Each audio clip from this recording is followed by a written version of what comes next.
Good morning बच्चों, good morning सभी लोगों को। गुड मॉर्निंग जी। और कैसे हैं आप लोग? सभी अच्छे हैं? तो आज हम लोग फिर से एक बार Q3 IAS के इस प्लेटफॉर्म पे MCQ के साथ हम लोग जुड़ने जा रहे हैं,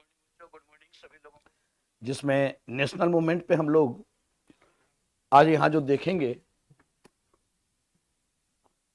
वह देखेंगे सविनय अवज्ञा आंदोलन के बाद की घटनाएं। और आज के लिए भी आप लोग पूरी तरीके से तैयार होंगे, जो यह मानकर मैं चल रहा हूं। तो चलिए सभी लोग जुड़ जाएं आप लोग, और आज के लिए आप लोग तैयार हो जाएं। पहला प्रश्न है 1931 के कराची अधिवेशन के संबंध में निम्नलिखित कथनों पर विचार करें। बहुत ही महत्वपूर्ण सेशन में यह भी माना जाता है बच्चों, कांग्रेस का कराची अधिवेशन बहुत महत्वपूर्ण सेशन माना जाता है। 1929, 1929 का लाहौर अधिवेशन, 1931 का कराची अधिवेशन। तो यहाँ पे पूछा जा रहा है कांग्रेस के कराची अधिवेशन के संबंध में निम्नलिखित कथनों पर विचार करें। Consider the following statement regarding Karachi session of 1931। Congress ने मौलिक अधिकारों और आर्थिक नीति पर एक प्रस्ताव पारित किया। मौलिक अधिकार और आर्थिक नीति पर एक प्रस्ताव पारित किया था। The Congress adopted A resolution on fundamental right and economics policy. पहली बार कराची प्रस्ताव में यह परिभाषित किया गया कि सामान्य जनता के लिए स्वराज का क्या अर्थ होना चाहिए। First time, for the first time Karachi resolution defined what swaraj would mean to a common people. इस अधिवेशन की अध्यक्षता जवाहरलाल नेहरू ने किया था। नीचे दिए गए कुछ से सही विकल्प चयन करें। Choose the correct option from the quotes given below. बहुत अच्छा प्रश्न है, बहुत ही अच्छा प्रश्न है। चलिए देखते हैं इसका सही आंसर क्या होगा। ए में 1 और 2 है। क्यों 3 में दिक्कत क्या है?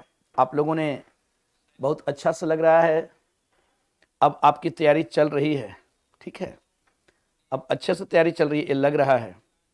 अगर आप लोगों ने इसे पकड़ा है तो आपको पता है कि 1929 के अधिवेशन की अध्यक्षता पंडित जवाहरलाल नेहरू ने किया था। और इस सेशन की अध्यक्षता किसने किया था? किसने किया था? कराची अधिवेशन की अध्यक्षता किसने किया था? 1931 के कराची अधिवेशन के अध्यक्ष कौन थे? क्या आप में से कोई बताना चाहेंगे? थोड़ा मैं आप लोगों का भी MCQ लूं कि उसमें 1931 के कराची अधिवेशन के अध्यक्ष कौन थे। चलिए ठीक है, आप लोगों ने पकड़ तो लिया कि इसमें जवाहरलाल नेहरू अध्यक्ष नहीं थे, तो थे कौन? बिल्कुल सही, वल्लभ भाई पटेल। अंसारी नहीं थे ना, MA अंसारी मद्रास सेशन के अध्यक्ष थे 1927 के। मद्रास अधिवेशन की अध्यक्षता मोहम्मद अली अंसारी ने किया था, ठीक है। तो इसकी अध्यक्षता किसने? वल्लभ भाई पटेल ने किया था। और यहां आप देखो तो पहली बार सामान्य जनता के लिए स्वराज क्या होना चाहिए, इस अर्थ को परिभाषित 1931 के कराची अधिवेशन में ही किया गया था। और इसी अधिवेशन में मौलिक अधिकार और आर्थिक नीति पर भी एक प्रस्ताव पारित किया गया था। सबसे बड़ी बात क्या है कि आप देखोगे कि यह जो कराची सेशन है, यह कराची सेशन भगत सिंह का फांसी हो रहा है 23 मार्च को, और उसके 3 दिन के बाद ही 26 मार्च को कराची सेशन का आयोजन किया जा रहा है। जब इसके सम्मेलन में गांधी पहुंचते हैं तो वहां पे इन्हें काला झंडा दिखाया जाता है, गांधी को। युवा वर्ग बहुत आक्रोशित थे। 23 मार्च 1931 को भगत सिंह को फांसी हो रही है और 26 मार्च से 31 मार्च तक यह कांग्रेस का कराची अधिवेशन चलता है। तो बिल्कुल आप लोगों ने सही इसका उत्तर दिया है कि इसके अध्यक्ष जवाहरलाल नेहरू नहीं बल्कि वल्लभ भाई पटेल थे, और इसका सही आंसर ए होगा। चलिए आते हैं अगले प्रश्न की ओर बच्चों। कांग्रेस का कराची अधिवेशन, फिर कराची अधिवेशन पर प्रश्न है। कराची अधिवेशन 1931 महत्वपूर्ण था, क्यों महत्वपूर्ण था? क्योंकि दिल्ली समझौते का समर्थन किया गया था। The Karachi session 1931 of the Congress was important because the Delhi Pact was endorsed. पूर्ण स्वराज के लक्ष्य को दोहराया गया था। द गोल ऑफ पूर्ण स्वराज was reiterated. मौलिक अधिकारों और राष्ट्रीय आर्थिक कार्यक्रम पर संकल्पों को अपनाया गया था। The resolution of on fundamental right and national economics program were adopted. नीचे दिए गए कुछ से सही विकल्प का चयन करें। यह भी बहुत अच्छा प्रश्न है, बहुत अच्छा प्रश्न है ना। तो आप लोग जल्दी से इसका आंसर दें। बहुत अच्छा आप लोगों ने आंसर दिया है। अभी तक के 2 प्रश्न का बिल्कुल सही आप लोगों ने दिया कि कांग्रेस का जो कराची अधिवेशन है 1931 का क्यों महत्वपूर्ण था। कराची अधिवेशन तो दिल्ली समझौते का समर्थन इसमें किया गया था। दिल्ली समझौता यानी गांधी इरविन समझौता, क्योंकि गांधी इरविन समझौता होता है 5 मार्च 1931 को, गांधी और इरविन के बीच, वायसराय इरविन के बीच। इसे ही दिल्ली समझौता भी बच्चों कहा जाता है। और इसी समझौते के तहत गांधी ने सविनय अवज्ञा आंदोलन को स्थगित किया और कांग्रेस ने द्वितीय गोलमेज सम्मेलन में भाग लेने के लिए स्वीकृति दी कि ठीक है, हम द्वितीय गोलमेज सम्मेलन में जो लंदन में आयोजित हो रहा है, हम उसमें कांग्रेस भाग लेगी, क्योंकि बिना कांग्रेस का सब शून्य था। तो यह होता है कि भाई दिल्ली समझौते का समर्थन इसमें किया गया। पूर्ण स्वराज के लक्ष्य को इसमें फिर से एक बार दोहराया गया था कांग्रेस के कराची अधिवेशन में। मौलिक अधिकार और राष्ट्रीय आर्थिक कार्यक्रम पर संकल्प को तो अपनाया ही गया था कांग्रेस के कराची अधिवेशन में। तो यह तो बिल्कुल सही ही है। तो इसमें आप लोगों ने बिल्कुल सही उत्तर दिया है और अभी तक के 2 कॉन्सेप्चुअल प्रश्न का आप लोगों ने बहुत ही अच्छे तरीके से उत्तर दिया है। तो आज की तैयारी कुछ और दिख रही है। अब आप में निखार आने लगा। मैं देख रहा हूं कि अब जितना हम लोग लास्ट पर जा रहे हैं उतनी और आप लोग अच्छा करते जा रहे हो। तो चलिए, अच्छी बात है बच्चों, बहुत अच्छी बात है। नेक्स्ट प्रश्न पे आते हैं। निम्नलिखित में से किसने 1931 में कांग्रेस के कराची अधिवेशन के लिए मौलिक अधिकारों पर प्रस्ताव का मसौदा तैयार किया था। बड़ा फैक्चुअल प्रश्न है और पूछा हुआ प्रश्न है। यह प्रश्न पूछा हुआ है, यूपीएससी के एग्जाम में आया हुआ प्रश्न है कि यह भी कराची अधिवेशन पे है, लेकिन तीनों प्रश्न आपने अलग देखा। अब आप देखो तो कराची अधिवेशन के लिए जो मौलिक अधिकार पर प्रस्ताव का जो मसौदा था मौलिक अधिकार का, उसे किसने तैयार किया था। Who among the following drafted the resolution on fundamental right for the Karachi session of Congress in 1931। Mahatma Gandhi, Pandit Jawaharlal Nehru, doctor Rajendra Prasad, doctor Bhimrao Ambedkar. ठीक है, देखो 2-3 चीजों को बच्चों ध्यान रखना। 1920 के असहयोग प्रस्ताव को किसने तैयार किया। गांधी ने। असहयोग प्रस्ताव जो था यह आपको गांधी ने तैयार किया था। ठीक है, 1920।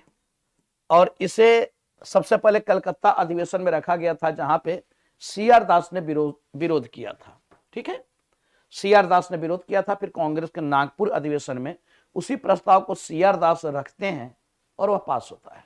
ठीक, फिर आप देखते हो कि 1929 का लाहौर अधिवेशन, इसमें पूर्ण स्वराज का प्रस्ताव था। पूर्ण स्वराज का प्रस्ताव, और यह प्रस्ताव किसने तैयार किया था। इसे भी आपको गांधी ने तैयार किया था। इसे गांधी ने तैयार किया था और इसकी अध्यक्षता पंडित जवाहरलाल नेहरू ने की थी। तीसरा आप देखो कि 1931 का लाहौर अधिवेशन। ठीक है, 1931 का लाहौर अधिवेशन, और इस लाहौर अधिवेशन में आप देख रहे हो कि यहां पे मौलिक अधिकार का प्रस्ताव तैयार किया जाता है। फंडामेंटल राइट का मौलिक अधिकार का प्रस्ताव यह तैयार किया जाता है। और यह जो प्रस्ताव है, यह प्रस्ताव किसके द्वारा तैयार किया गया, तो यह आपको जवाहरलाल नेहरू के द्वारा तैयार किया जाता है। जवाहरलाल नेहरू के द्वारा यह प्रस्ताव तैयार किया जाता है। फिर एक आता है आपको 1942 का असहयोग प्रस्ताव। असहयोग प्रस्ताव, तो 1942 का जो असहयोग प्रस्ताव है, 1942 का असहयोग प्रस्ताव, यह वर्धा प्रस्ताव के नाम से भी जाना जाता है, असहयोग प्रस्ताव। और 14 जुलाई 1942 को गांधी ने वर्धा में इसे आपको रखा था और कांग्रेस को चुनौती भी दी थी गांधी ने कि अगर हमारा यह प्रस्ताव पास नहीं हुआ तो मैं देश के बालू से, एक मुट्ठी बालू से कांग्रेस से बड़ा संगठन खड़ा कर दूंगा। गांधी पूरे तेवर में थे। 1942 में आकर गांधी पूरे जोश में आ जाते हैं। और वही वर्धा प्रस्ताव वहां से पास हो रहा है। ठीक है, हाँ अच्छा ऑप्शनल में बताया था, देखो बेटा ऑप्शनल का काम आ रहा है ना, चलिए अच्छी बात है बलराम। तो यह आपको पंडित जवाहरलाल नेहरू ने यह मौलिक अधिकार का जो प्रस्ताव का मसौदा था उसे तैयार करने का काम पंडित जवाहरलाल नेहरू ने किया था। तो इसका तीसरा का भी सही होगा। तो ये सब कुछ ऐसे रिजोल्यूशन है जिसको आपको ध्यान रखना चाहिए। ये सब बहुत इंपॉर्टेंट रिजोल्यूशन है, चाहे असहयोग प्रस्ताव है, पूर्ण स्वराज का प्रस्ताव है, मौलिक अधिकार का प्रस्ताव है, या फिर असहयोग का प्रस्ताव है। ठीक है, ये भारत छोड़ो आंदोलन का प्रस्ताव, भारत छोड़ो आंदोलन, क्विट इंडिया मूवमेंट, भारत छोड़ो आंदोलन का प्रस्ताव। ठीक है, आंदोलन का प्रस्ताव, इसे ही वर्धा प्रस्ताव कहा जाता है, वर्धा प्रस्ताव, वर्धा प्रस्ताव। तो ये कुछ बहुत महत्वपूर्ण रिजोल्यूशन है, इसे हमें ध्यान जरूर रखना है। चलिए आते हैं हम लोग अगले प्रश्न की ओर बच्चों। नेक्स्ट प्रश्न, नीचे दिए गए कूट से भारत के स्वतंत्रता संग्राम से संबंधित निम्नलिखित घटनाओं का सही कालक्रम चुनें। बहुत अच्छा भी प्रश्न है, स्वतंत्रता संग्राम से संबंधित निम्नलिखित घटनाओं का सही कालक्रम। Select the correct chronological order of the following events connected with India's struggle for independence from the code given below. Second round table conference, द्वितीय गोलमेज सम्मेलन, Karachi session of Indian National Congress, भारतीय राष्ट्रीय कांग्रेस का कराची अधिवेशन, एक्सक्यूशन ऑफ भगत सिंह को फांसी, Gandhi Irwin pact, Gandhi Irwin समझौता। अब इसमें से सही कोड है पूछा जा रहा है, जल्दबाजी नहीं, 4 काटिए। तो इसमें से जल्दी से कोई जल्दबाजी नहीं होनी चाहिए। ठीक है, ठीक है, जल्दी से इसमें कोई जल्दबाजी नहीं होनी चाहिए। तो सबसे पहले आप देखते हो कि द्वितीय गोलमेज सम्मेलन यह कब हो रहा है? 7 सितंबर 1931।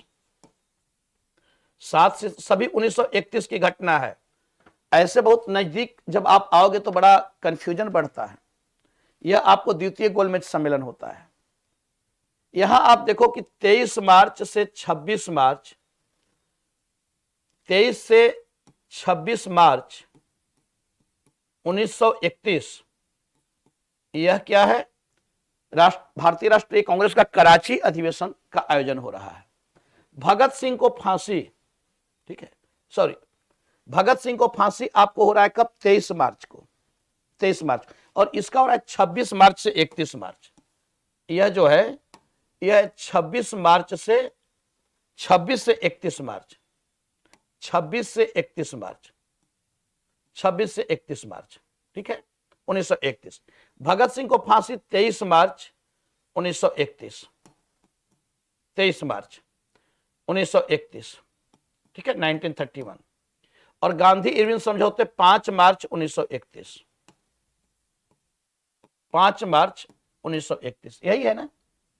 अब इसमें से आप देख लो कि सबसे पहले घटना कौन घटित हो रही है? 5 मार्च यानी 4, उसके बाद सेकेंड 23 मार्च, ठीक है, यानी 3, उसके बाद 26 मार्च यानी 2, तो 4 3 2 1, 4 3 2 1, बी, इसका सही ऑप्शन बी है।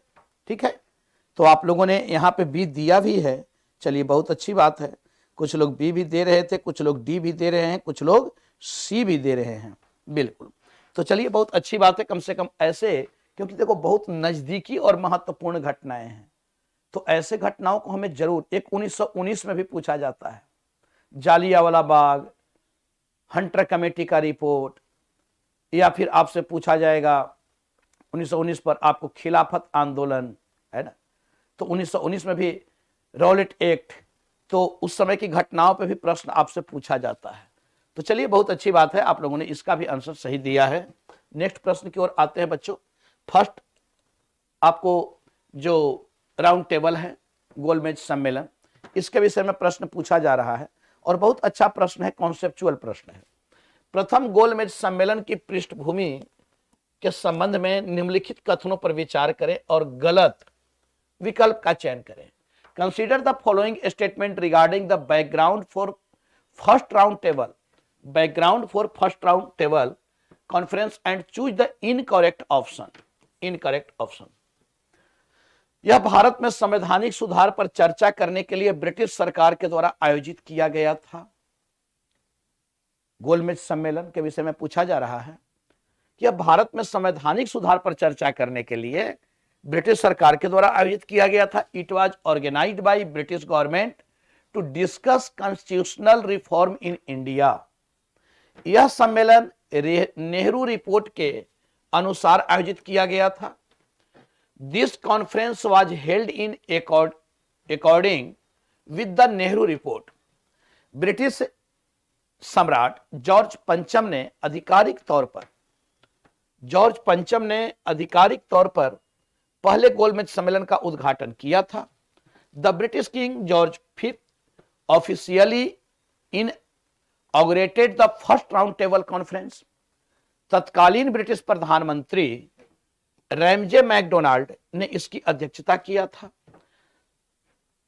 The British prime minister Ramsay MacDonald chaired it. अब इसमें से आपको पूछा जा रहा है कि कौन सा गलत है, कौन सा इसमें से गलत। तो सही क्या है? तो सही आप देखो कि यह जो गोलमेज सम्मेलन है, इसके विषय में एक चीज बच्चों ध्यान रखना। सबसे पहले इसकी जो बात उठाई गई थी, मैंने चर्चा किया है, डिस्कस किया है कि सबसे पहली बार जो गोलमेज सम्मेलन आयोजित करने की जो बात उठाई गई थी, वह उठाई गई थी आपको जब 1923 में स्वराज पार्टी का गठन किया जाता है ना। याद आ रहा है? कुछ याद आ रहा है? शायद मैंने क्लास में तो चर्चा किया ही है, यहां भी मैंने चर्चा किया, जो मुझे याद आ रहा है कि फर्स्ट टाइम आपको जब स्वराज पार्टी का गठन किया जा रहा था, तो उस समय इसकी मांग की गई थी कि भारत में संवैधानिक सुधारों पर चर्चा करने के लिए लंदन में एक गोलमेज सम्मेलन आयोजित किया जाना चाहिए, इसकी मांग की गई थी। आगे चलकर हम लोग देखते हैं तो नेहरू रिपोर्ट आता है। नेहरू रिपोर्ट तब आ रहा है जब साइमन कमीशन आया। साइमन कमीशन में भी इसकी बात कही गई थी, और साइमन कमीशन के रिपोर्ट के आधार पर, न कि नेहरू रिपोर्ट। तो यहां आप देखो कि नेहरू रिपोर्ट के अनुसार नहीं, बल्कि साइमन कमीशन के अनुसार। किसके? साइमन कमीशन के रिपोर्ट के आधार पर, साइमन कमीशन के रिपोर्ट के आधार पर इसे आयोजित किया गया था, क्योंकि साइमन कमीशन ने रिपोर्ट दिया और उसी आधार पर लंदन में गोलमेज सम्मेलन आयोजित किया जाता है, जिसके प्रथम गोलमेज सम्मेलन में कांग्रेस भाग नहीं लेती है। ठीक है, यह बिल्कुल याद रखना। यह किस लिए? तो संवैधानिक सुधार पर चर्चा करने के लिए गोलमेज सम्मेलन का आयोजन किस लिए किया जा रहा था? तो संवैधानिक सुधारों पर चर्चा करने के लिए लंदन में गोलमेज सम्मेलन का बच्चों आयोजन किया जा रहा था, और यह सम्मेलन नेहरू रिपोर्ट के अनुसार आयोजित किया गया था, नहीं बल्कि साइमन कमीशन के रिपोर्ट के अनुसार इस सम्मेलन का आयोजन किया गया था, जिसमें ब्रिटिश सम्राट जॉर्ज पंचम इसका उद्घाटन किए, और इसकी अध्यक्षता आपको उस समय के तत्कालीन प्रधानमंत्री रैमजे मैकडोनाल्ड इसने आपको उसकी अध्यक्षता किया था। यही मैकडोनाल्ड अवार्ड भी है।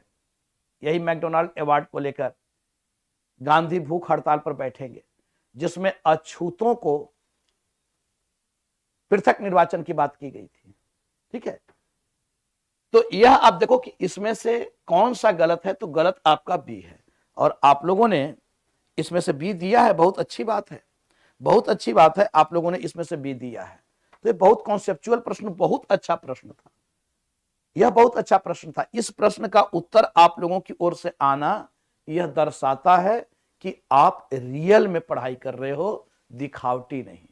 और आपने पढ़ाई ही नहीं किया, बल्कि उन चीजों को समझा। आप सिर्फ पढ़े नहीं, बल्कि आपने उसे समझा भी है। यह दर्शाता है आपके उत्तर से। चलिए आते हैं अगले प्रश्न की ओर। नेक्स्ट प्रश्न है, प्रथम गोलमेज सम्मेलन, फिर फर्स्ट आपको राउंड टेबल में पूछा जा रहा है, गोलमेज सम्मेलन की विशेषताओं के संबंध में निम्नलिखित कथन पर विचार करें। Consider the following statement regarding the feature of first round table conference. देशी रियासतें, मुस्लिम league, justice party, Hindu Mahasabha इस सम्मेलन में सम्मिलित नहीं हुए थे फर्स्ट आपको राउंड कॉन्फ्रेंस में।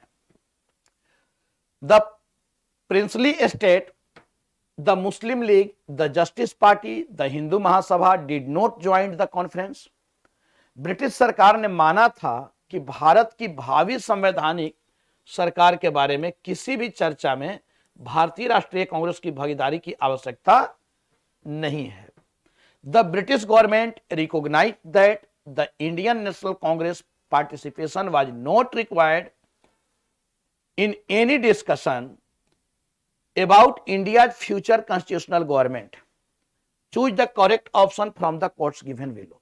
बहुत अच्छा प्रश्न है यह भी।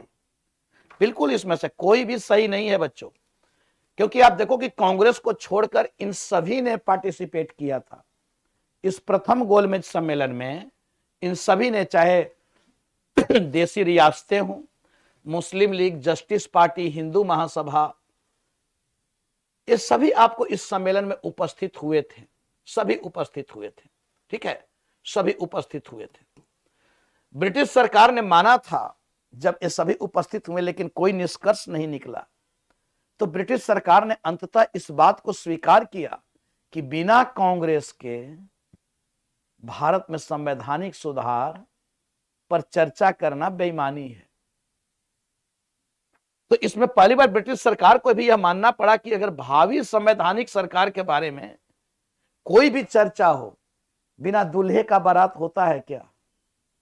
बिना कांग्रेस का कुछ हो सकता था क्या? कांग्रेस किसी वर्ग की पार्टी नहीं थी, वह भारतीयों की पार्टी थी। किसी वर्ग की पार्टी नहीं थी, वह भारतीयों की पार्टी थी। तो बिना कांग्रेस के कुछ, तो आप भारत के भावी संवैधानिक सुधार की चर्चा करने जा रहे हैं, उसमें कांग्रेस ही ना हो तो उसका मतलब क्या? ये सब वर्ग विशेष की पार्टी है, लेकिन कांग्रेस वर्ग विशेष की पार्टी नहीं थी ना, ठीक है। दो को नहीं पढ़े थे, सॉरी सर, कोई बात नहीं। तो इसलिए बहुत अच्छा आंसर आप लोग की ओर से आया, इसमें से डी यानी उपयुक्त में से कोई नहीं। यह माना गया था कि बिना कांग्रेस के भारत के संवैधानिक सरकार के बारे में कोई भी चर्चा यह पूर्ण नहीं हो सकती है। यह सरकार को भी पता था, सरकार को भी पता था। तो चलिए, बहुत अच्छा प्रश्न आप लोगों ने दिया। नेक्स्ट आते हैं, मुस्लिम लीग की ओर से प्रथम गोलमेज सम्मेलन में कौन उपस्थित नहीं था? बहुत सारे प्रतिनिधि गए थे, बहुत सारे प्रतिनिधि गए थे सभी राजनीतिक दल से। अब पूछा जा रहा है कि इसमें से कौन मुस्लिम लीग की ओर से प्रथम गोलमेज सम्मेलन में, who among the following was not present in the first round table conference on behalf of Muslim League? Aga Khan तृतीय, मोहम्मद अली जिन्ना, अली ब्रदर्स, AK फजलुल हक। कौन उपस्थित नहीं था? थोड़ा यह मैं मान सकता हूं कि ये थोड़ा फैक्चुअल है और कुछ ज्यादा फैक्चुअल है। इसके विषय में आपको हो सकता है पता ना हो। अगर आप लोगों की भी गलती नहीं है, क्योंकि जब कुछ नहीं पता होता है तो एक पॉपुलर नाम को हम उठाते हैं, और मोहम्मद अली जिन्ना एक पॉपुलर नाम है। मैं जो समझ पा रहा हूं आप लोग इस आधार पे इसे लगाए होंगे, लेकिन यह ध्यान रखना, मोहम्मद अली जिन्ना थे, मोहम्मद अली जिन्ना थे।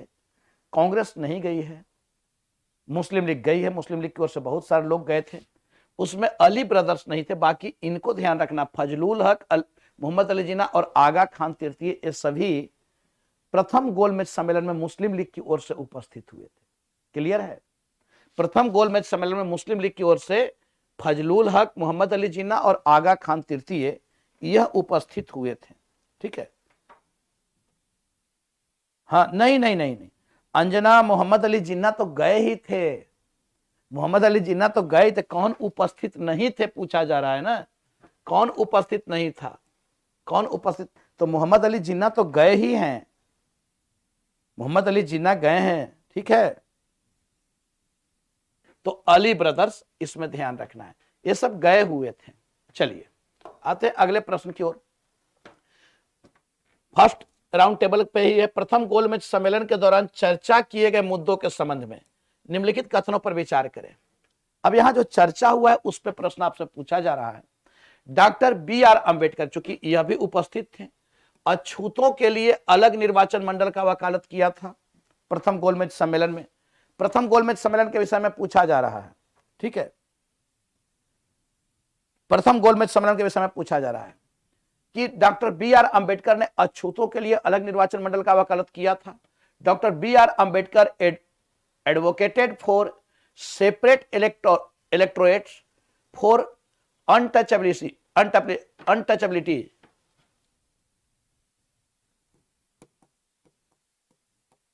ठीक है।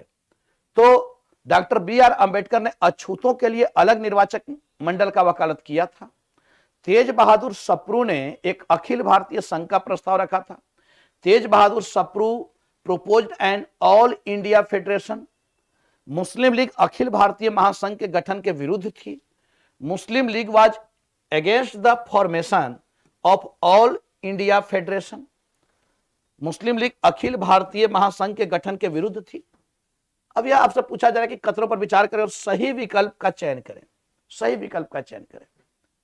प्रथम गोलमेज सम्मेलन के दौरान चर्चा किए गए मुद्दों के संबंध में, तो फर्स्ट राउंड टेबल जो होता है उसमें जो चर्चा हुआ, क्या चर्चा हुआ, उसके विषय में पूछा जा रहा है कि डॉक्टर बी आर अंबेडकर ने अछूतों के लिए अलग निर्वाचक मंडल का वकालत किया था क्या, कि इसका सही उत्तर क्या है।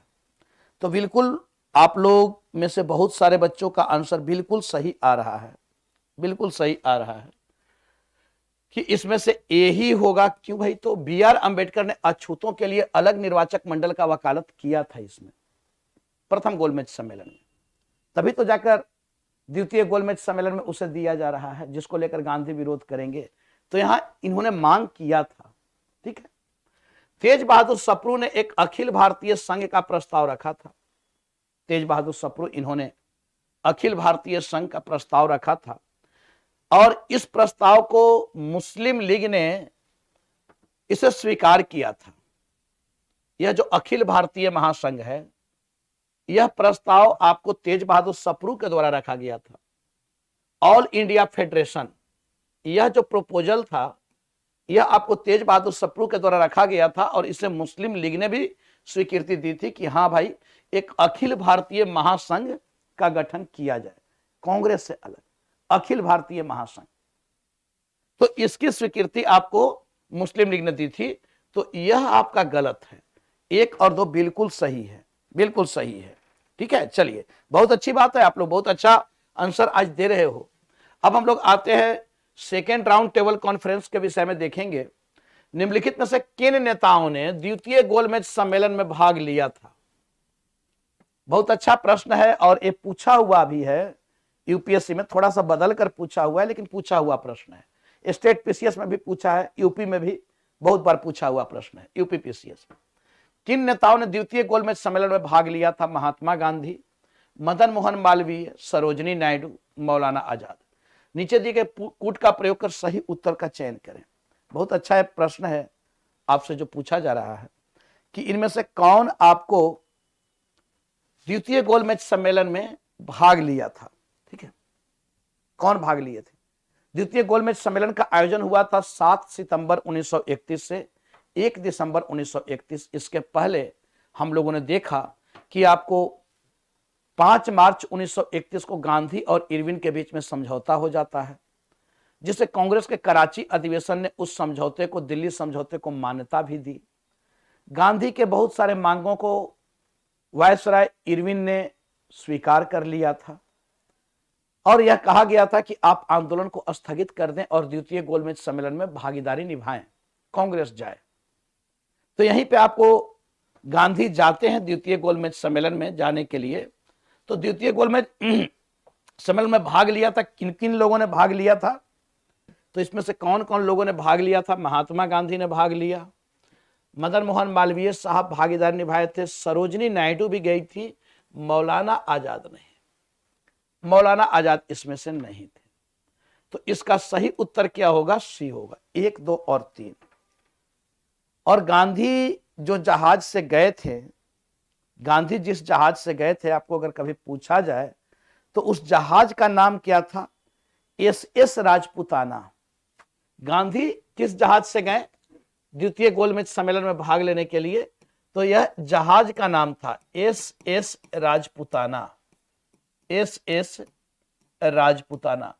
इसी जहाज से गांधी गए थे द्वितीय गोलमेज सम्मेलन में भाग लेने के लिए। बच्चों, यह जरूर याद रखना, ऐसे प्रश्न आपको पूछा जाता है, तो इसे जरूर याद रखना। ठीक है, चलिए आते हैं अगले प्रश्न पे। बहुत अच्छा प्रश्न भी है। महात्मा गांधी जब द्वितीय गोलमेज सम्मेलन में भाग लेने के लिए लंदन गए तब कहां रुके थे? कहां रुके थे, ऐसा प्रश्न भी पूछा जाता है। खैर स्टेट पीसीएस में तो पूछा ही जाता है, और ये यूपी में पूछा हुआ प्रश्न है, यूपी पीसीएस में। तो यह आप देखो कि महात्मा गांधी जब द्वितीय गोलमेज सम्मेलन में भाग लेने के लिए लंदन गए तब रुके कहां थे? Mahatma Gandhi when visited London to participate in the second round table conference stayed at Saint James Palace, Kingsley Hall, India House, इनमें से कोई नहीं। कहां रुके थे? कहां रुके थे भाई? गांधी किंग्सले हॉल में रुके थे बच्चों, किंग्सले हॉल में। एसएस राजपूताना जहाज से जाते हैं, किंग्सले हॉल में गांधी रुकते हैं। गांधी को बुलाया जाता है ब्रिटिश सम्राट के द्वारा, जॉर्ज पंचम के द्वारा मिलने के लिए। गांधी ब्रिटिश सम्राट से मिलने जाने के लिए तैयार भी होते हैं। मिलने के लिए जो बुलाया गया था वह सेंट जेम्स पैलेस में। यह पूछा जाएगा फिर कि गांधी को ब्रिटिश सम्राट मिलने के लिए कहां बुलाए थे? गांधी रुके थे यहां किंग्सले हॉल में, और सेंट जेम्स पैलेस में उन्हें मिलने के लिए ब्रिटिश सम्राट ने आमंत्रित किया था कि मैं आपसे मुलाकात करूंगा। आप यहां पे कंफ्यूज आप लोग हुए हो, ठीक है। तो गांधी को बुलाया जाता है किंग्सले हॉल में सेंट जेम्स पैलेस में मिलने के लिए। अब होता है कि भाई गांधी जब जाएंगे ब्रिटिश सम्राट से मिलने तो एक ड्रेस कोड है, उसको पहनकर जाना होगा। तो गांधी को कहा जाता है कि भाई आपको तो इस वेश में नहीं जाना होगा, ड्रेस कोड पहनना होगा। गांधी मना कर देते हैं। गांधी बोलते हैं कि मैं अपने इसी वेशभूषा में जाऊंगा, अगर उन्हें मिलना है तो मिले, ना मिलना है तो ना मिले, हमारी जो वेशभूषा है मैं उसी में जाऊंगा। जाकर बताया जाता है ब्रिटिश सम्राट को कि भाई वो तो एक सामान्य ड्रेस कोड भी पालन नहीं कर पा रहे हैं। तो गांधी यहीं सेंट जेम्स पैलेस के सीढ़ियों पर चढ़ते हैं और जाते हैं अपने उसी वेशभूषा में। कभी भी इन्होंने अपने विचार, आप समझ सकते हो कि विश्व का इतना बड़ा शासक, पूरे जिसका साम्राज्य कायम है, वह मिलने के लिए बुला रहा है। आज अगर आपको एक छोटा व्यक्ति, एक डीएम आपके डिस्ट्रिक्ट का बुलाता है तो आप अच्छे कपड़े पहनकर जाते हो। एक दोस्त के शादी में जाते हो तो आप कितना सज धज कर जाते हो। राष्ट्रपति आपको बुलाए, प्रधानमंत्री आपको बुलाए, और वह तो पूरे विश्व का बादशाह है, सामान्य व्यक्ति नहीं है जो गांधी को इनवाइट कर रहा है। आओ मैं मिलूंगा आपसे, मैं देखना चाहता हूं कौन है व्यक्ति। लेकिन गांधी के अंदर कोई वो नहीं है कि भाई चलो इतने बड़े विश्व के साम्राज्य, विश्व के बादशाह से मिलने जा रहे हैं, क्योंकि भाई ब्रिटिश साम्राज्य कोई छोटा मोटा साम्राज्य नहीं था। लेकिन गांधी उसी वेशभूषा में जाते हैं। अपनी समझौता उन्होंने नहीं किया कभी भी विचारधारा और रणनीति से। विचारधारा वस्त्र नहीं होता है कि आज पहने और कल उतार दिए। आप लोग भी अपनी आइडियोलॉजी को लेकर चलते हो, स्ट्रेटजी बनाते हो, लेकिन आप खुद अपने दिल पर हाथ रखकर पूछो कि आप कितने दिन उस स्ट्रेटजी पे काम करते हो। मैंने तो यहीं पे देख लिया। मैं जब स्टार्ट किया था तो बहुत सारे बच्चों ने काफी वो किया, सर कंटिन्यू रहेंगे। मैं तो कंटिन्यू रहा, मैं तो कंटिन्यू रहा। जबकि इसमें मैंने किसी से अगर कह दे कोई कि मैं 1 रुपए भी लिया हो, और मैं कंटिन्यू रहा, लेकिन कितने लोग यहां पे कंटिन्यू रह पाए? मैंने तो एक बस कमिटमेंट किया आप बच्चों के साथ 5 सितंबर शिक्षक दिवस के दिन कि मैं ऐसा कुछ करने जा रहा हूं, और 5000 के तकरीबन मैं आपको प्रश्न करवाऊंगा एक एक सब्जेक्ट पे। और मैं उस कमिटमेंट की ओर चल पड़ा। फिर मैं नहीं देखा कि गर्मी ठंडी क्या है। लेकिन गांधी को आप देखो कि कभी भी उन्होंने अपनी रणनीति को नहीं बदला, कभी विचारधारा से समझौता उन्होंने नहीं किया। पूरे गांधीवादी आंदोलन में आप यही देखते होंगे। और जब जाते हैं तो उनसे पूछा जाता है कि आपने ऐसा वस्त्र क्यों पहना है? आधे को पहन लिए हो, आधे में लपेट लिए हो, आधे वस्त्र में ही। तो गांधी ने जो उत्तर दिया इतना अच्छा कि जो हम भारतीयों के पास है यह आधा ही बचा है, आधा तो आप लोगों ने छीन लिया है। बताओ उस सम्राट के ऊपर क्या बीता होगा, उसके ऊपर क्या बीता होगा। कितना बड़ा बात गांधी ने कहा, कितनी बड़ी बात गांधी ने कह दी कि आधे ही हमारे पास बचा है, आधे तो आप लोगों ने छीन लिया है। तो जो है उसी में मैं आऊंगा ना, मैं पूरा कहां से लाऊं। तो यह गांधी थे। और बच्चों को लगता है कि गांधी को हम बिपिन चंद्रा और एक दो बुक पढ़कर समझ लेंगे, ठीक है, तो यह संभव नहीं है बच्चों, ठीक है, यह संभव नहीं है। तो इसमें से आप याद रखना कि गांधी किंग्सले हॉल में जाकर रुकते हैं और जिस जहाज से जाते हैं उस जहाज का नाम SS राजपूताना है, ठीक है। आते हैं नेक्स्ट प्रश्न की ओर बच्चों। तृतीय गोलमेज सम्मेलन के परिणाम के संबंध में निम्नलिखित कथनों पर विचार करें। परिणाम पूछा जा रहा है, बहुत अच्छा प्रश्न है, कॉन्सेप्चुअल प्रश्न है। यह सम्मेलन एक असफल साबित हुआ था और किसी महत्वपूर्ण विषय पर चर्चा नहीं हुई। तृतीय गोलमेज सम्मेलन, this conference proved to be a setback and nothing important was discussed. इस सम्मेलन की सिफारिश पर बाद में ब्रिटिश संसद में चर्चा हुई थी। The recommendation of this conference was later discussed in the British parliament. 1935 का भारत सरकार अधिनियम इसी सिफारिश के आधार पर पारित किया गया था। बहुत अच्छा प्रश्न है। The government of India act of 1935 was passed based on this recommendation. तृतीय गोलमेज सम्मेलन के परिणाम के संबंध में पूछा जा रहा है कि तृतीय गोलमेज सम्मेलन का क्या परिणाम निकला। इंफॉर्मेटिव क्वेश्चन है, बहुत सारा इंफॉर्मेशन आपको मिल रहा है, तो यहां पे इसका क्या परिणाम निकला, जल्दी से आप लोग कमेंट सेक्शन में आंसर इसका बताएं कि तृतीय गोलमेज सम्मेलन का परिणाम क्या निकला। बहुत ही अच्छा प्रश्न है। तो जहां तक इसके परिणाम की बात किया जाए तो यह सम्मेलन एक असफल साबित हुआ, इसमें कांग्रेस भागीदारी नहीं निभाती है, यह असफल साबित हुआ। बिना कांग्रेस का कौन सा प्रस्ताव पास हो जाएगा, वो भी भारत को लेकर, है ना।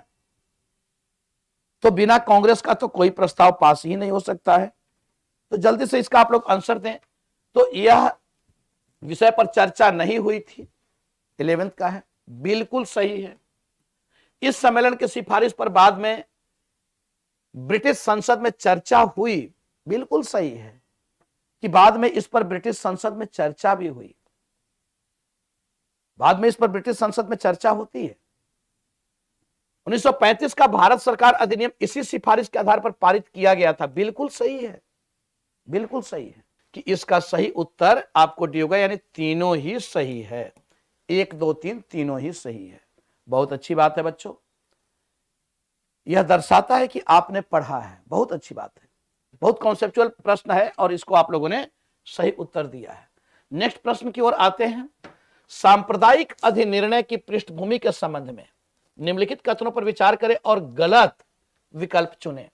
Consider the following statement regarding the background of communal award, background of communal award and choose the incorrect option.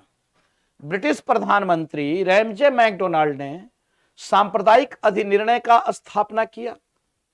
British prime minister Ramsay MacDonald established the communal award, घोषित किया। इसे गोलमेज सम्मेलन में पेश किया गया था। It was introduced in the round table conference. यह अधिनिर्णय सिख, भारतीय ईसाई, आंग्ल भारतीय के साथ साथ दलित और निम्न जाति के लिए अलग अलग मतदाताओं का विस्तार करता था।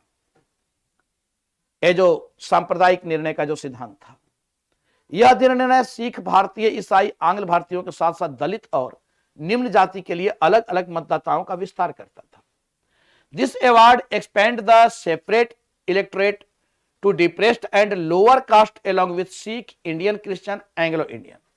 भारतीय परिषद अधिनियम 1909 ने मुसलमानों के लिए अलग निर्वाचक मंडल का स्थापना किया था।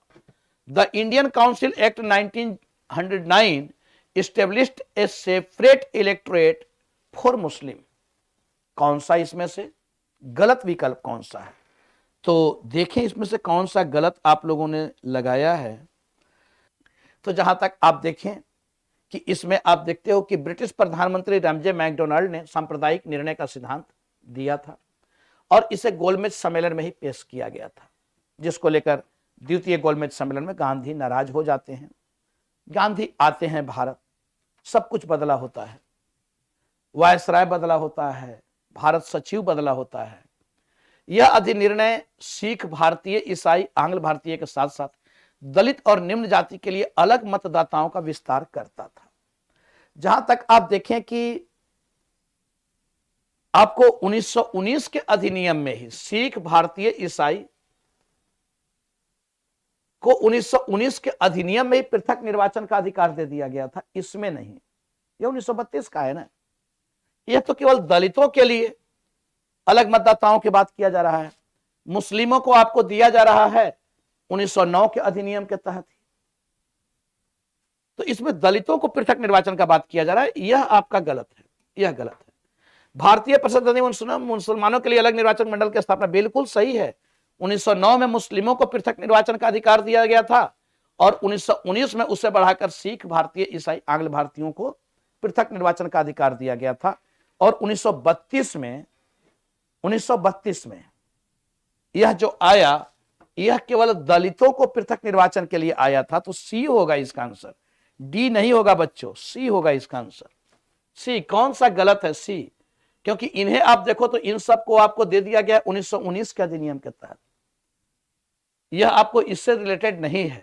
चलिए आते हैं अगले प्रश्न की ओर। 1932 का पूना समझौता, यह भी बहुत अच्छा प्रश्न है। 1932 का पूना समझौता नेहरू और अंबेडकर के बीच हुआ था।